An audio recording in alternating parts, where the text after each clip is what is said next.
You know what I'm thinking about in regards to the Montreal Canadiens and this third-round series against the Carolina Hurricanes? It's the idea that right now, it actually looks pretty good for the Habs.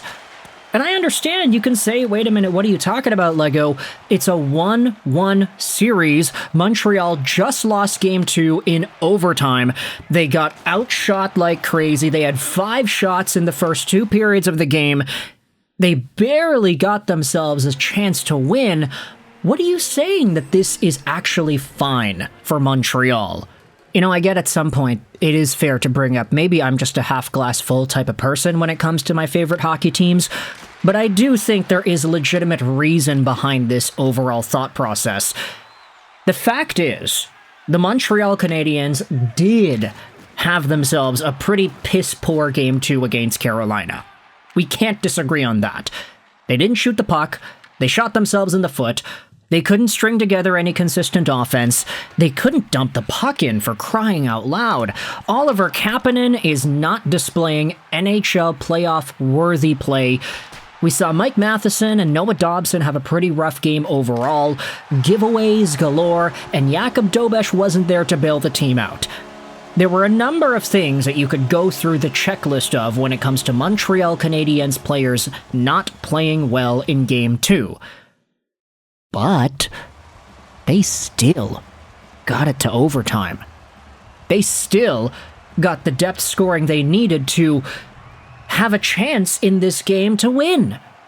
I honestly feel like the way Montreal played in Game 2, it's less that the Carolina Hurricanes overpowered and dominated them and beat them to the ground, and it was like, oh, they obviously deserve to win. Okay, great. If you go to the money puck deserve to win meter, yeah, it's true. Carolina, they had higher chances, they had more opportunities, they should have won the game.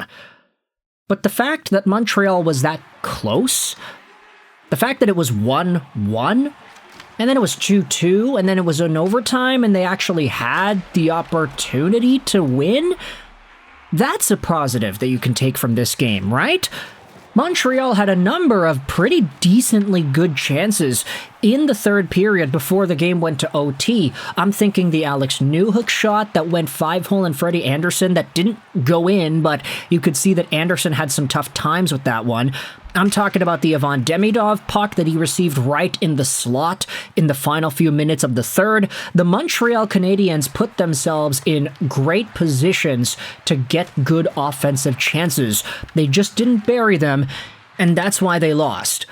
Aside from the fact that they did get outplayed, outshot, and outchanced, they still were close enough to make this work for them, or at least almost work for them, and almost walk out of Raleigh with a 2-0 series lead. Am I the only one sitting here thinking that if the Montreal Canadiens just get 10% better, they win this game?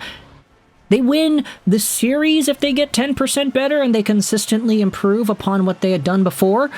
I'm not saying the Montreal Canadiens have to be 2025's Colorado Avalanche, but they have to just be a tad better than they were in Game 2 to hopefully start running away with games and taking over like they did in Game 1.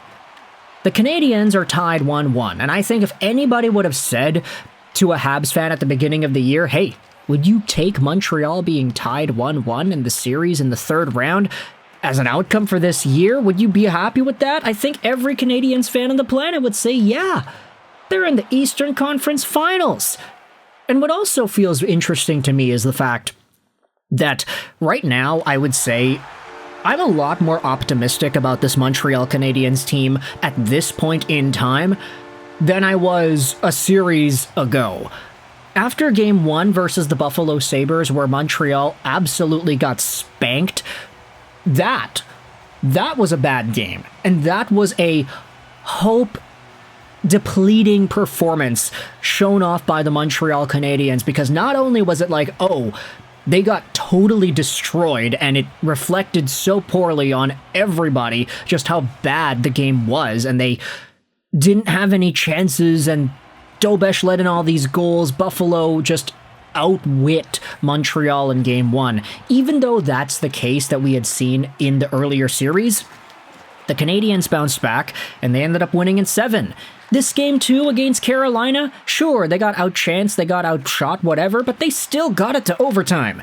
All they needed was one extra shot to go in, and boom, it's a 2-0 series, and everything's looking all happy dunky-dory. Like, the fact that we can sit here and say that the Canadiens earned their right to be here in the third round, I think is the biggest nod for what this team has accomplished throughout the course of the year so far.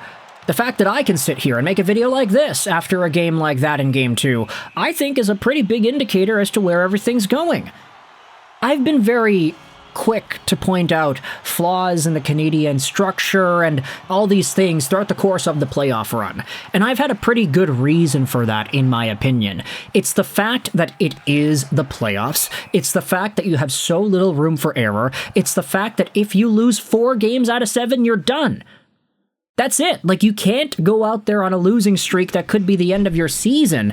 Even though that's the case, I still feel a level of rational safety when it comes to the Habs and what they've put themselves in this third round series. Like, as long as every Canadiens player gets 10% better, they should be fine.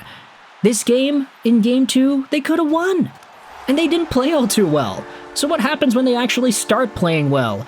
Carolina, they've been slowly getting back into it, and I do worry whether or not the fatigue element that Montreal could arguably go through is going to actually show up in this series. Jannik Hansen was on Sportsnet 650 earlier last week, and he said that, yeah, it's not great that Carolina was not playing for 2 weeks while Montreal was playing. They were hot, they beat Buffalo, and then they stormed Game 1, winning 6-2. But the fatigue element is going to come into play if this third round series goes to Game 6, Game 7, if it goes the distance, then that's where Carolina's rest will become a factor. Hopefully it doesn't, because Montreal still had a 3-day break before they started this series out with Carolina. But I do think that for right now, the Montreal Canadiens are in a much better power position than we would have expected with a score of 1-1 after the first 2 games of the Eastern Conference Finals. So with all that said, you can let me know your thoughts in the comment section below. It's not that bad for the Montreal Canadiens. It's actually looking pretty good. As long as they don't have a totally terrible game like we saw in Game 1 versus Buffalo, or even, strictly speaking, on their overall level of play, Game 2 versus Carolina. As long as they play better than that, they should be fine. Right?